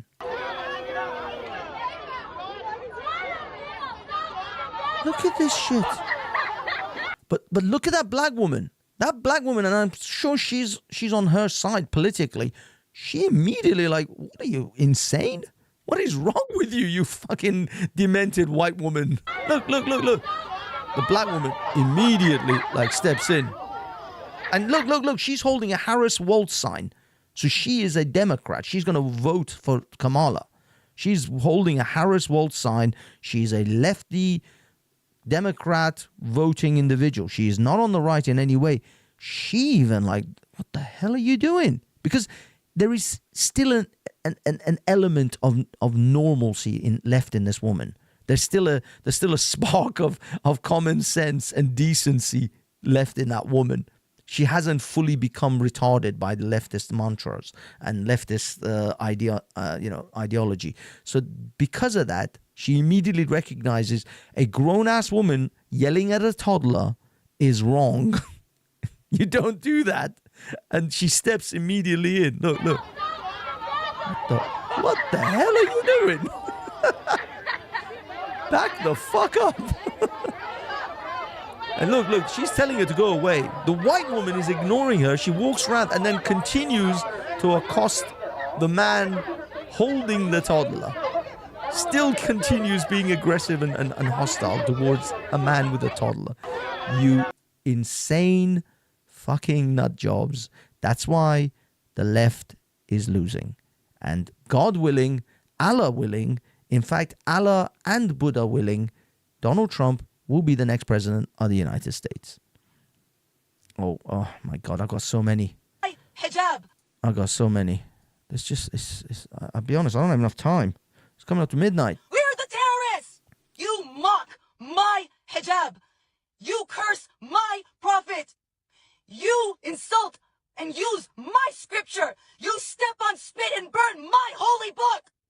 Yeah, because we don't give a crap about your holy book. Your prophet married a 6-year-old and consummated that marriage at 9, which puts him in line essentially with Jimmy Savile.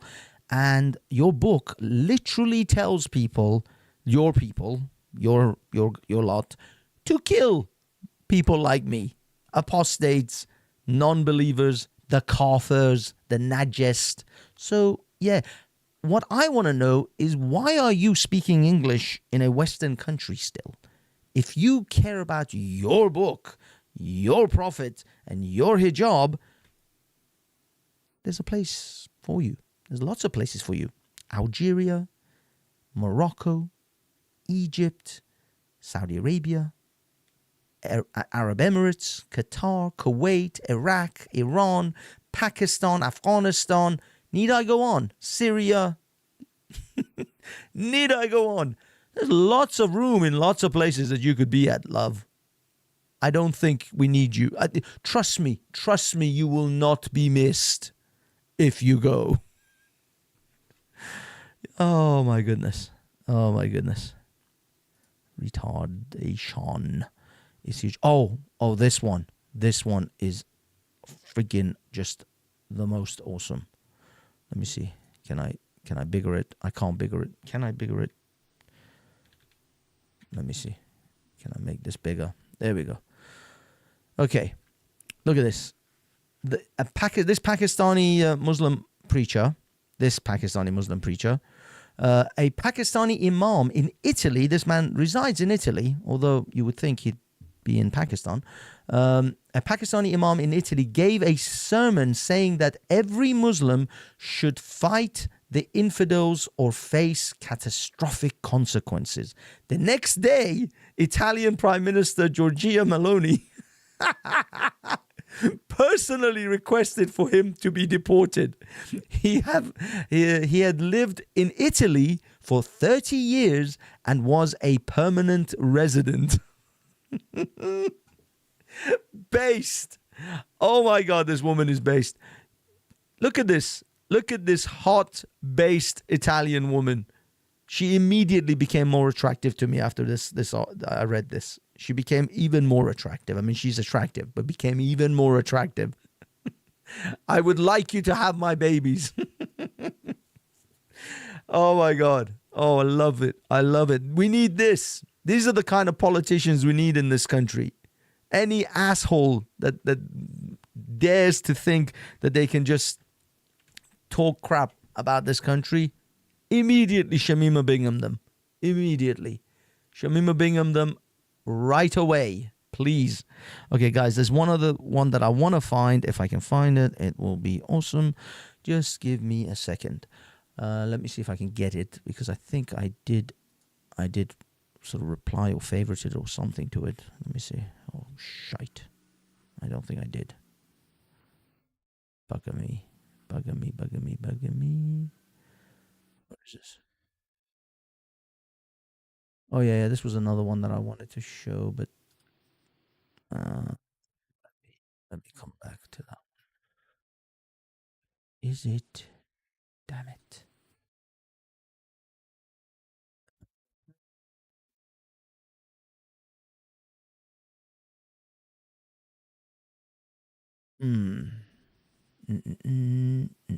I did actually reply to it.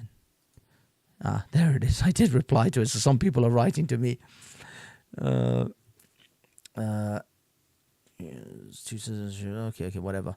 Yeah, this is an article. This is a tweet by Narinder Kaur, who wrote. Let me show you guys. Narinder Kaur is this just ditzy, brain dead person who became somehow famous through some kind of reality TV show, and now she feels that she's a commentator on various things in the world. And she actually let me go back. Where is it? She actually promoted a video. Anyone that's a foreigner that doesn't like. This was a video by what's it called? Dan Wootton and Reverend what's his name? Calvin Robinson. But the thing is, that's not what I want to. I want to get to the video that she made, and this is what she made, and she posted this, and I want to actually play this video because I think it's epic. Because this lady, she constantly shits on Britain, and I want actually her advice to be taken. I actually want her advice to be taken. What Narinder said on video. So I am here in India, and I asked the question, is it possible for children of immigrants to be able to come back to the homeland, the fatherland, yes, and be yes, immediately yes. Yes, it is possible. You can go back. It's immediately yes. repatriated, reconnected, and be able to live here possibly. Because we always feel like we live in this no man's land, that we don't really quite belong in Britain. We don't quite belong here. No, you definitely don't belong over here because you do nothing but shit on this country. So no, you don't belong over here for sure. But if you wish to go over to India and live in India and belong to India, yes. We'll figure it out. Just start packing. Yeah, but what I have found more than anything is that I found my tribe, my people. You see, she found her tribe. She found her people. What is wrong with that? She found it. We should let her have it. Have your tribe. Have your people. Narinder, please find your people. Find your tribe. You found your people. You found your tribe. Now go. Go and live with your tribe. Oh, sorry. Bear with me. These are my people. I feel at home. It might be a 100% different world. It's a totally different world in India, but I don't feel like an imposter. And I feel like you belong there too. It's funny because on the plane over, I had to fill in this form, and I was a foreigner. It said foreigner coming to India, but I'm the foreigner in Britain. I feel a foreigner in Britain. You are. I am. You are a foreigner in Britain. Please move to India. Please move to India. We will work out the paperwork. Just start packing. The minute you get back, please start packing. I'm a foreigner here, but I feel at home. They've made me feel welcomed. Just, and I feel resentment. I feel resentment that my parents were forced to come over to Britain to make a life because India was stripped bare by the British. So they had to come over to England to get jobs. Oh, they had to come.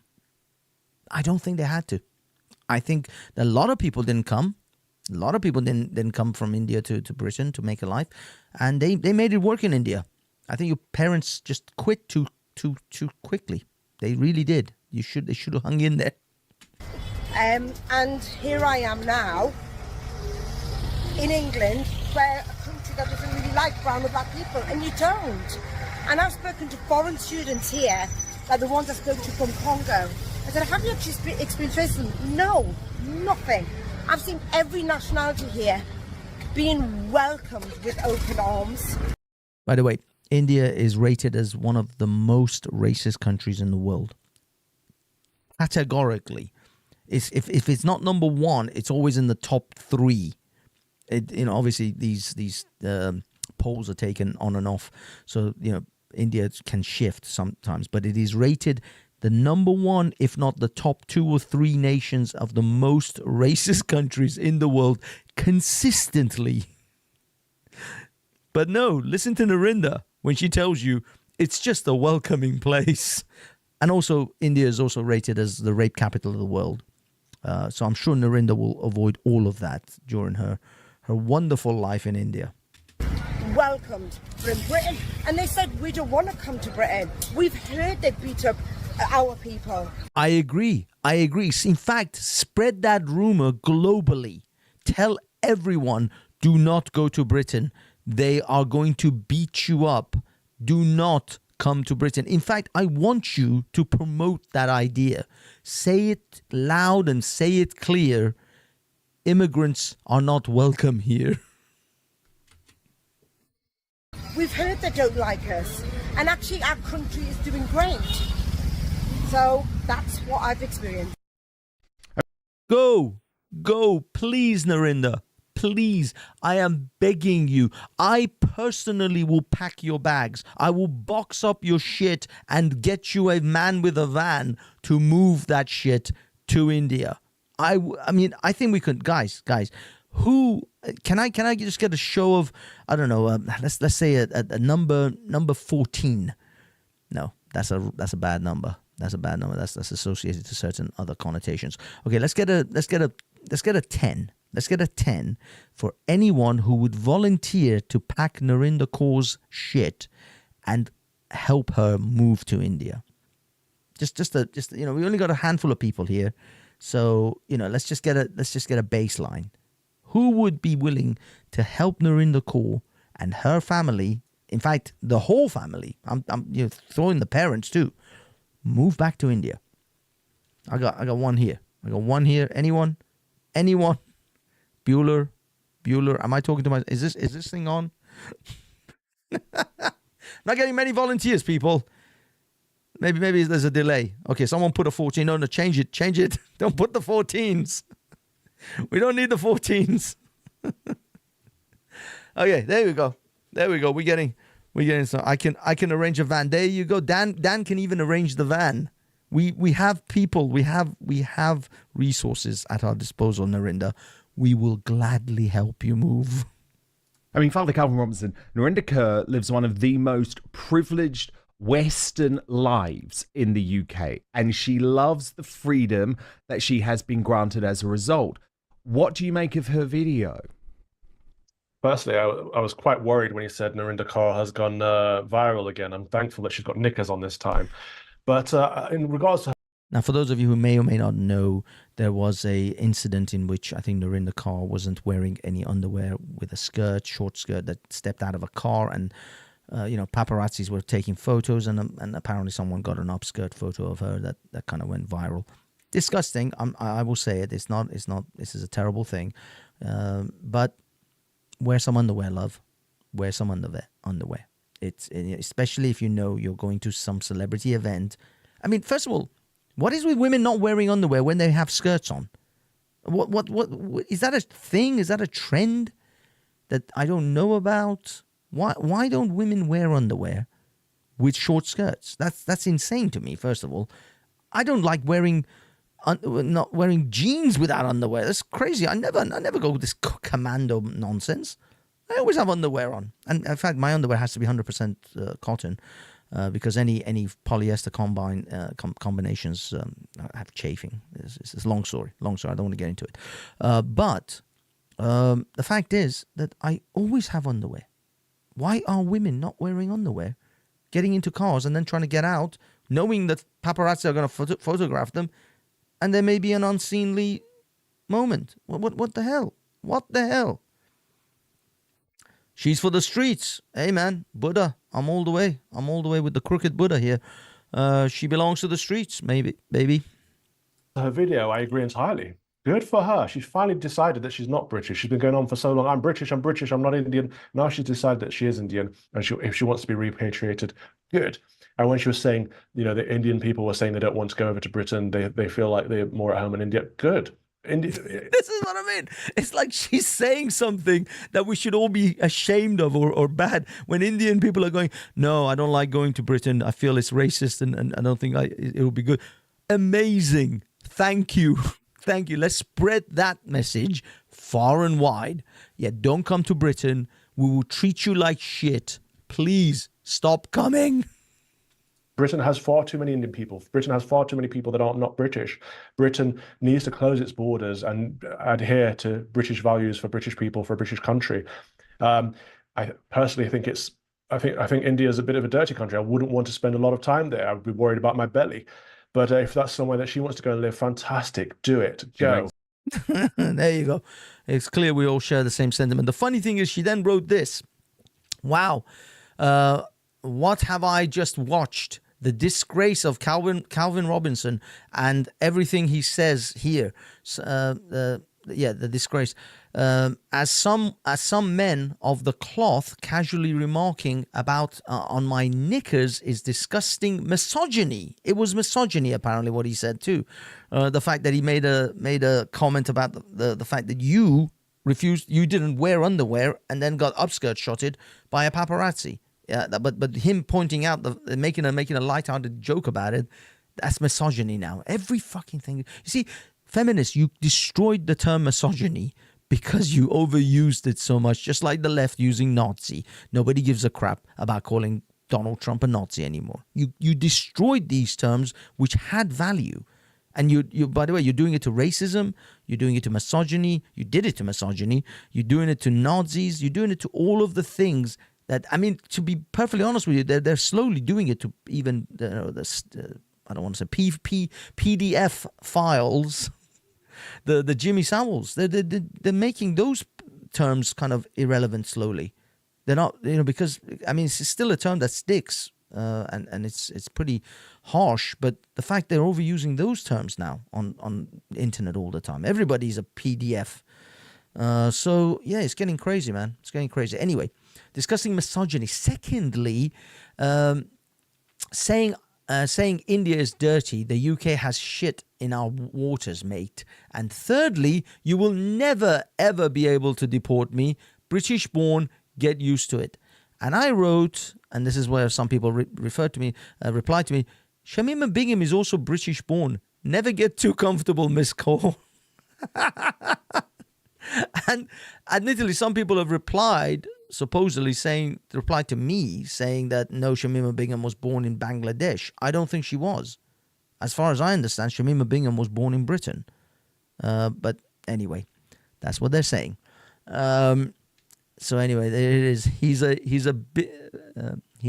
as big of a ponce as Yaxi Lennon, always begging for free money from gullible people. Yeah, obviously these are her supporters.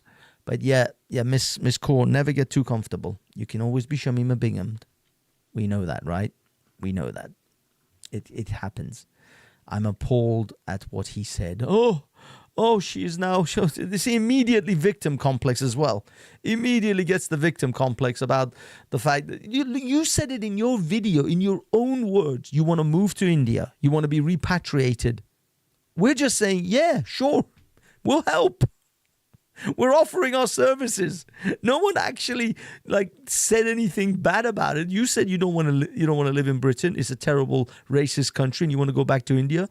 And we're like, you're good on you. You do. You go, girl. Do you want me to call someone for you? Do you want me to book some flights? You want me to get some cardboard boxes? What do you need?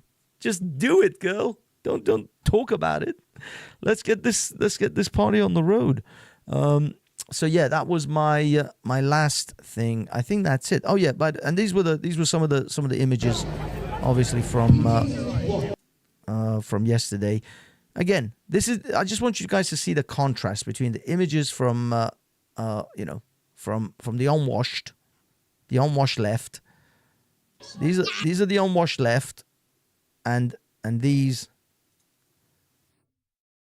are the images of of the British. Yeah, clearly these are the assholes, right? These are the bad guys we're supposed to be looking at. A mother and a son, and, supporting, obviously, Trump. Yeah, these are the bad people. We're supposed to believe these are the bad people, and these are the good guys. This is hold on, let me actually, there you go. This is the good guys. These are the good guys, and that was the bad guy. Awesome. I had this one as well, which I wanted to kind of show, which I think is pretty awesome. Let me see, get it a little bit further back. There we go. It's 2024. Record inflation, record gas prices, record tax prices. Well, it should be tax raises. Record food prices, record crime rates, record energy prices, record housing prices, record wage disparity, record money spent on illegals. And you are willing to, and you're waiting in line to vote Democrat again. Dun dun dun. And yes, there's a bunch of clowns standing in a line. Yeah, I mean that's pretty based. Like it a lot. That's it, guys and girls. I think this is our show. It's midnight. I got to get the F out of here. I was going to jump on some people's panel just to be on a panel and live stream at the same time, but it's midnight. I can't really run too late in the night. It's going to mess me up tomorrow morning for work. Because this kind of stuff kind of hypes me up, and then it's really hard for me to fall asleep afterwards. I need some time to wind down. So by the time I actually end up sleeping, it might end up being like 1 o'clock in the morning.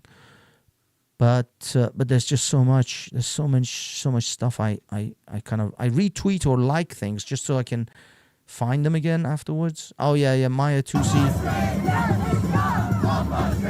Oh, by the way, this footage, this is what I saved. This footage is from Steve of Southall, our good old Reform representative. He recorded this, and he was on that side where the anti-fascists supposedly were. Well, does that mean, Steve, you support these guys? I mean, you were there. You're talking to this woman. You're recording them. You're on their side. They haven't accosted you and chucked you out of their little circle.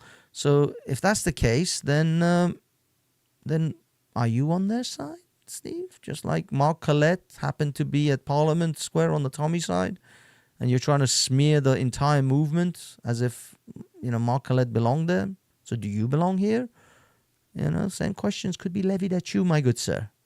So please don't smear without frivolously. And this is Nia Gorbani's group, by the way. They were holding up some signs at the pro-Palestinian sides of stuff, and that was fantastic. There's just so many things. Oh, this one as well. Oh my God, there's just so much. Beyonce and Kelly. This was Alex Stein actually who posted it. Let's just hear him commentate. The Kamala Harris rally in Houston, Texas was absolutely insane. You saw Beyonce and Kelly Rowland walked out. Kelly looked like Beetlejuice. And then after that, Kamala walks out, right? She gives him the hug, and everybody's so mad. By the way, why is Kelly Rowland wearing a suit that is clearly about 2 sizes too big for her? Look at the size of those trousers. This is like a suit for someone like me. Maybe even bigger than me. What is going on? Is this fashionable to wear shitty clothes that are ill-fitting? Is this some sort of a thing that I'm unaware of? This is Kelly Rowland, a multi-millionaire, with Beyonce, who is, as always, impeccably dressed. I mean, you can't really fault Beyonce. I mean, she is the bee queen, let's be honest. But why is Kelly Rowland dressed so badly? Because they're like, what? Beyonce only spoke for 3 minutes? I thought we were going to get a free concert. Wait, what? What's going on? Look at this why is suit. she hugging Kamala? I thought this was a concert. Oh, and then that's it, Kelly and Beyonce have a nice little moment, reminiscing. And then everybody realizes it was a bait and switch, and they walked their butts out. As soon as Kamala got on that dang stage, everybody was pissed off, rightfully so. They duped us. They duped the entire city of People Houston, are Texas. leaving. 30,000 pissed off people right before an election less than 2 weeks away. What is Kamala Harris thinking? It was a night to forget, I'll tell you that much. Kamala Harris should be ashamed. Yes, yeah. You see, this is such an underhanded shit they use to what do you call it, to bait and switch people. Oh, by the way, guys and girls, I am also on Resistance GB, That I don't want where I make a epic Britain to become another caliphate of the Islamic world. I know it sounds hyperbolic, but believe it or not, things can change very quickly, very rapidly in this world. I feel that we are way too complacent to political Islam. I'm not saying people don't choose their religion. Sure, believe in whatever you want to believe in, but political Islam is a dangerous thing that is actively working against the interests of this country. All right, yeah, guys, go to Resistance GB, like and subscribe. This thing has got 13,000 views. It's actually done really well. I was quite chuffed with that particular performance. Well, hold on a minute. Am I in the right? Okay, sorry guys, I'm just rejigging some stuff here.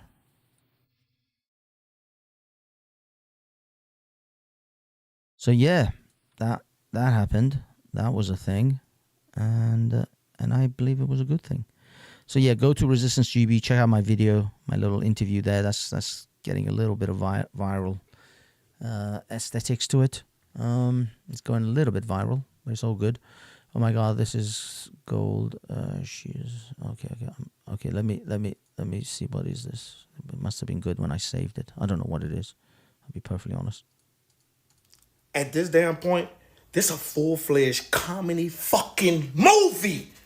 Your vice president just got on live television yesterday and said even though she's been studying and debating all this motherfucking time and she's been in office all this fucking time, she still gotta go study the goddamn policies again. And this man's swearing a lot and it's not filtered, so unfortunately it's going to cause issues. I can't really have too many people swearing on this channel. Not Hafez Reflex. If you want to hear the swearings, you got to be subscribed to Banksy style live. Stabbing, he was shooting, he was committing criminality on our streets. London is a safer place. I can't believe on national TV you're giving airtime to a conspiracy theory like that. Chris Cabot was on a one-man crime spree. He was stabbing, he was shooting, he was committing criminality on our streets. London is a safer place without this man. And Sergeant Blake is a hero. He is someone, like all our firearms officers, who put themselves literally in the line of fire, have to make split-second decisions, an immensely challenging job.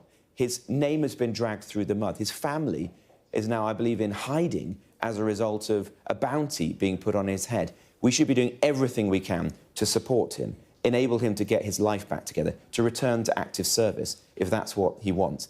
We should not be making his life any harder by spreading misinformation like that. And frankly, I want the IOPC to drop this suggestion that he will be investigated for gross misconduct. He is a good man doing his job. He's been cleared by a jury, and he should be able to get on with his life.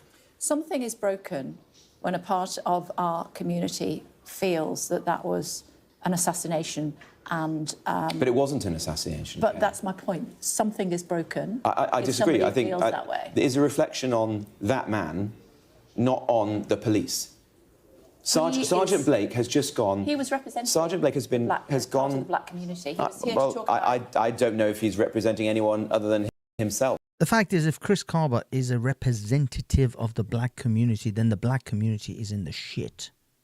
That's what should be. They should be ashamed that if Chris Carver is a representative of the black community. Thank goodness that he actually isn't, that there are plenty of sane Afro-Caribbean black people in this country that absolutely throw that asshole under the bus and say that he is not part of, he's part of the community because he's simply black, but he's not representative of our community, and certainly not someone we certainly want to be a representative of our community. There are plenty of black people who will gladly tell you, go look at Sarah Garvey's video and plenty of other people who will tell you, no, this guy was a criminal and he should have been in jail, but he behaved in such an egregious way that he was shot for his terrible behavior.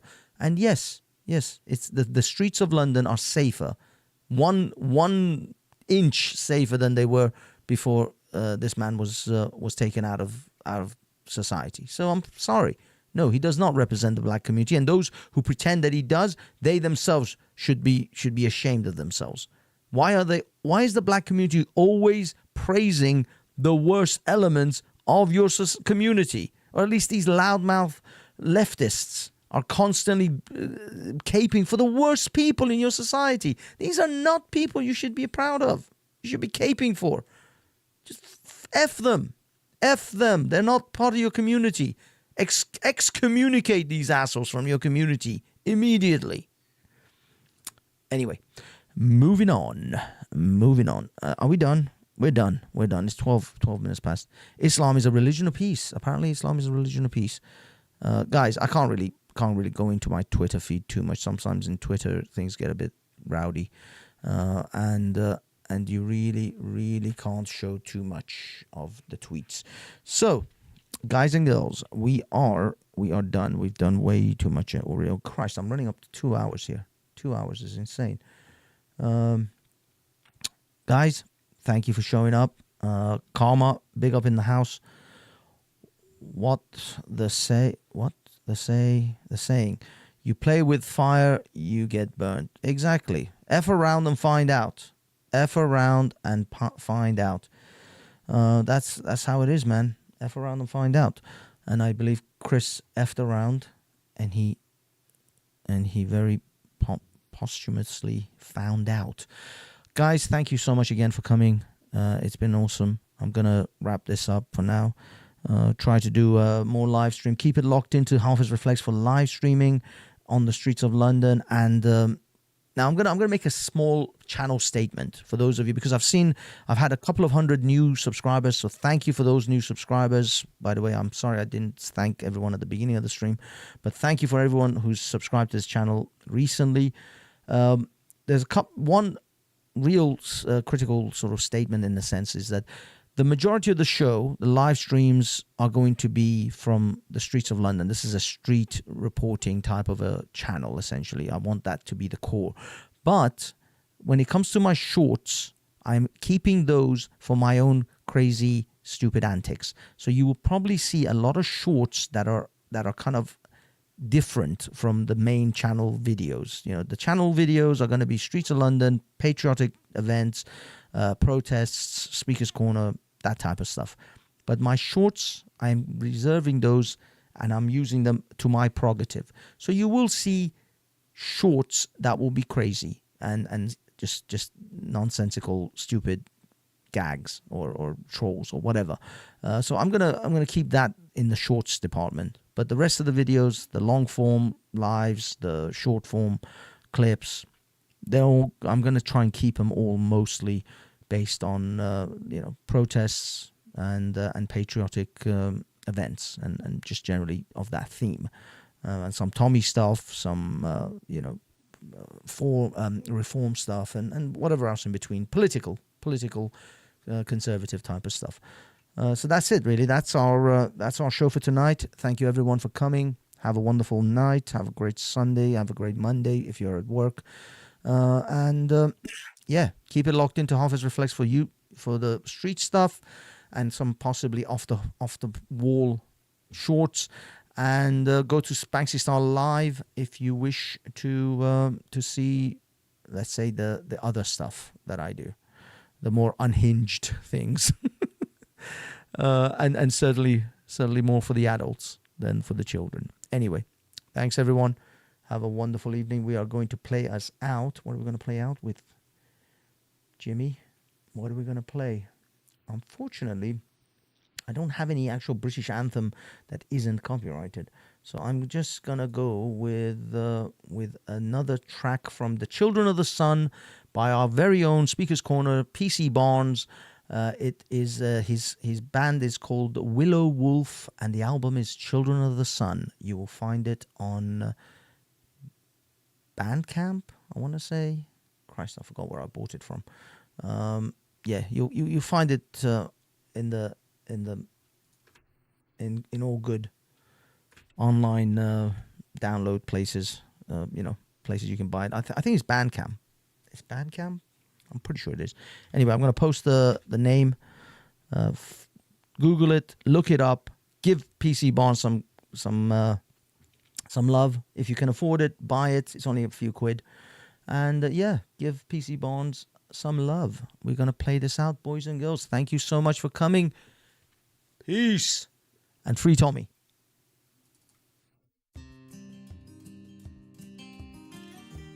Sorry, guys. Bear with me.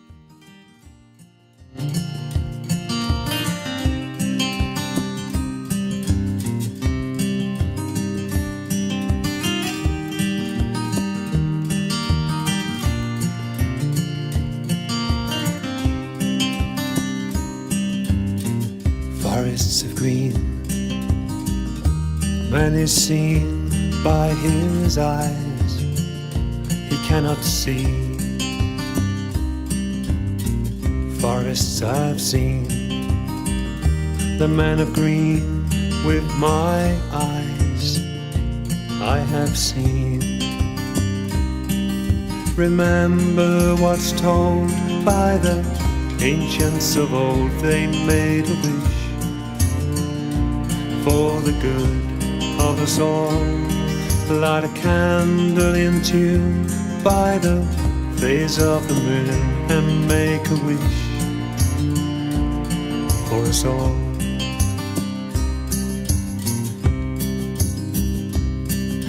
Spiral of magic, circle of life that's always been and always will. Turning and turning, the wheel keeps on turning around forevermore. Remember what's told by the ancients of old, they made a wish for the good of us all. Light your candle in tune by the phase of the moon, make your wish for us all.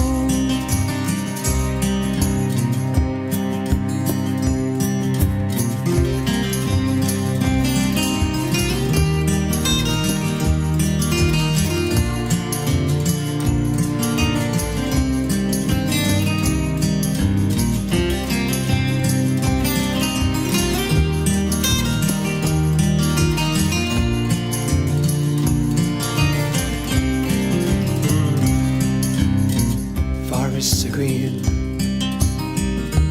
man is seen by his eyes, he cannot see. Forests I've seen, the man of green with my eyes I have seen. Remember what's told by the ancients of old, they made a wish for the good of us all. Light a candle in tune by the phase of the moon and make your wish for us all. Make your wish for us all.